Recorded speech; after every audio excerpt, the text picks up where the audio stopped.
নমস্কার বন্ধুরা, আশা করি আপনারা সবাই ভালো আছেন। আমি রুমা রেস্টুরেন্ট ব্লগসে অনেক অনেক স্বাগত।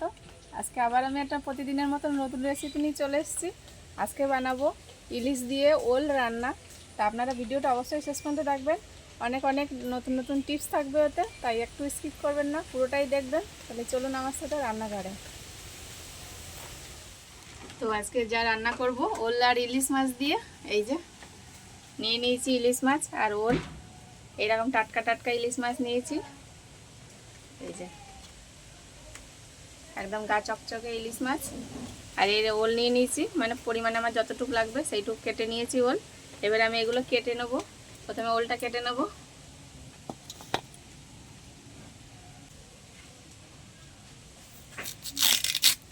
একদম টাটকা ওল, এই দেখ।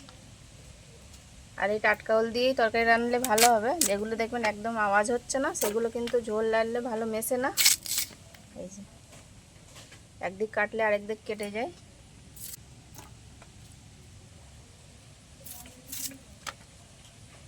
একটু বড় করেই কাটতে হবে এগুলো।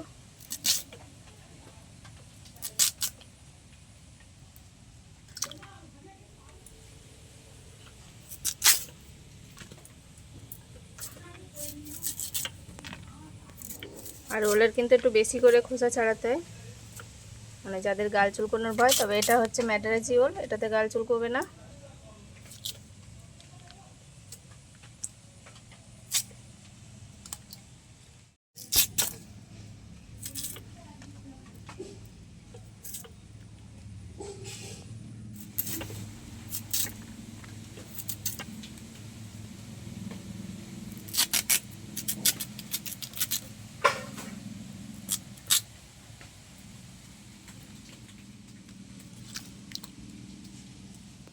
এবার মাছটা কেটে নেব।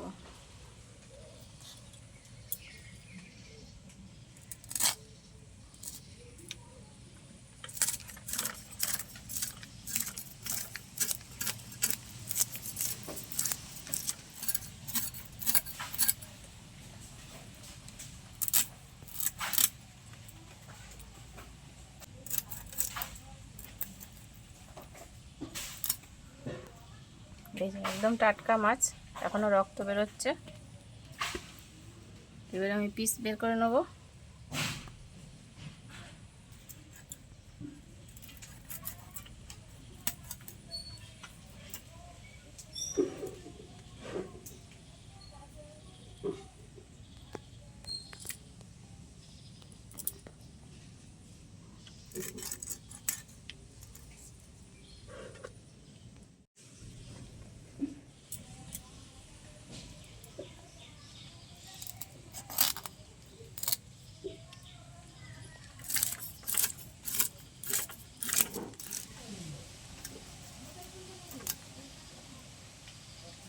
মাছগুলো সব কেটে নিয়েছি, এবার ধুয়ে নিয়ে আসবো।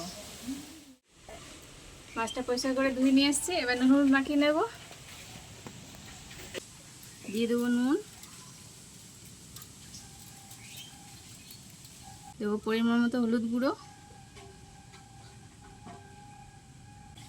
ভালো করে হাত দিয়ে আমি নুন হলুদগুলো মাখিয়ে নেব।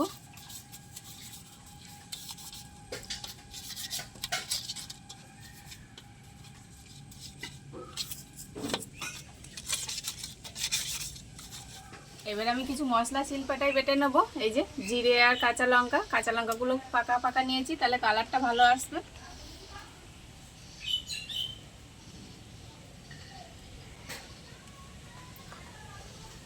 লঙ্কা নিয়ে নেব, লঙ্কাগুলো আমি সবটাই বেটে দেবো।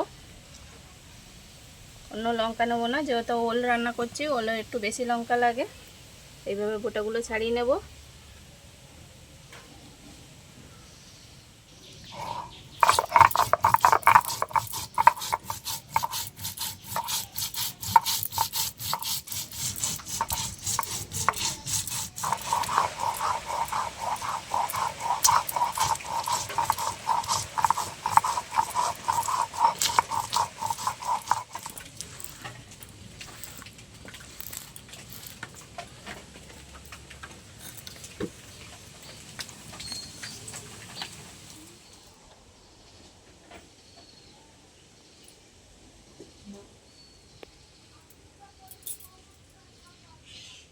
কড়াই এবার সাদা তেল দিয়ে দেবো।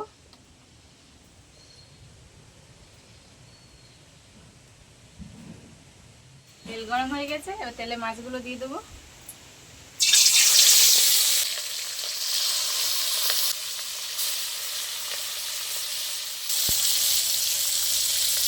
মাছগুলো আমি এপিট ওপিট করে ভেজে নেবো, খুব বেশি কড়া করে ভাজবো না।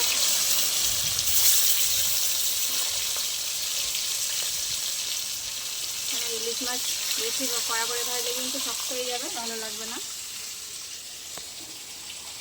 আর ঝোলের স্বাদও ভালো আসবে না, তাই হালকা করে ভাজতে হয় ইলিশ মাছ। এটা এবার আমি তুলে নেব।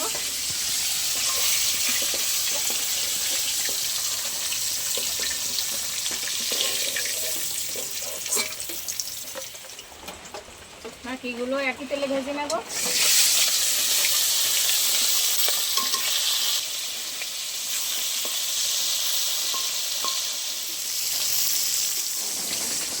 ভাজা হয়ে গেছে, এইগুলো তুলে নেবো এবার।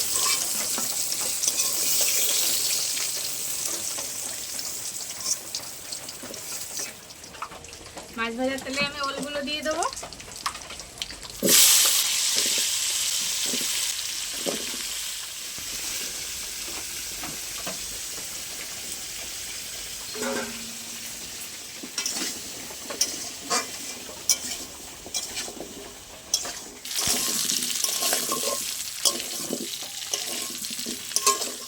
ওলগুলো ভালো করে ভেজে নিয়েছি, এরকম লাল লাল করে, এই দেখুন এরকম লাল লাল করে ভেজে নিয়েছি। এবারে আমি বেটে রাখা মশলা দিয়ে দেবো। এই যে বেটে রাখা কাঁচা লঙ্কা আর জিরে বাটা দিয়ে দেবো।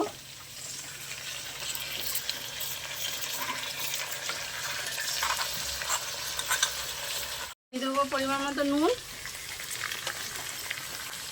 দেবো হলুদ গুঁড়ো। এবার সব একসাথে ভালো করে কষিয়ে নেবো।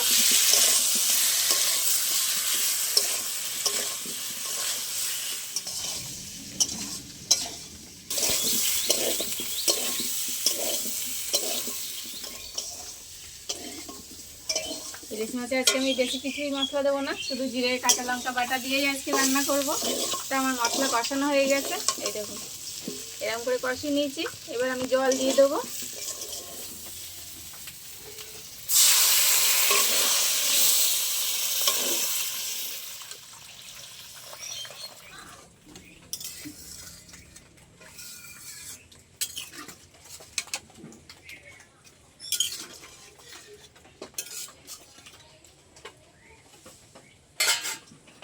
এবার আমি ঢাকা দিয়ে দেবো, ঝোলটা ফুটে ভালো করে ওলটা সিদ্ধ হয়ে যাবে, তার সময় ঢেকে দেবো। এবার আমি খুলে দেখে নেব।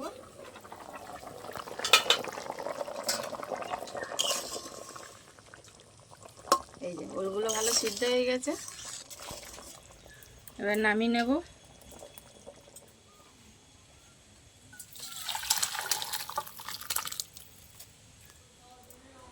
আবার কড়াইয়ে তেল দিয়ে দেবো। দুটো শুকনো লঙ্কা নিয়েছি, মাঝখান থেকে ভেঙে দেবো। ফোড়নে দেবো সাদা গোটা জিরে,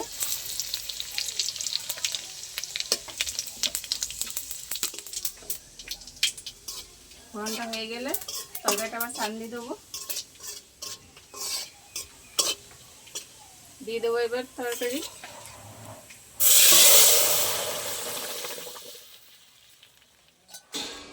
এবার দিয়ে দেবো ভেজে রাখা মাছ।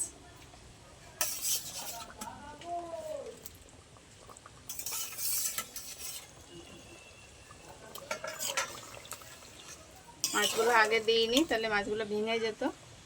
এইবার মাছের সাথে ভালো করে ঝোলটা একটু ফুটিয়ে নামিয়ে নেব।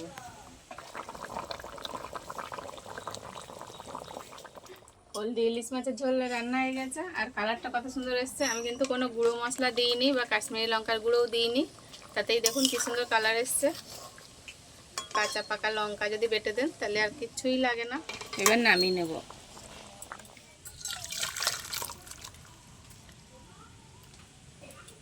তো বন্ধুরা, আপনারাও এরকম বর্ষার সময় বর্ষার ইলিশ রান্না করে অবশ্যই খেয়ে দেখবেন, আর কেমন হয়েছে আমার রেসিপিগুলো দেখে আপনাদের কেমন লেগেছে কমেন্ট অবশ্যই জানাবেন। দেখা হচ্ছে আবার কোনো নতুন পর্বে। তত সময় ভালো থাকবেন, সুস্থ থাকবেন। টাটা।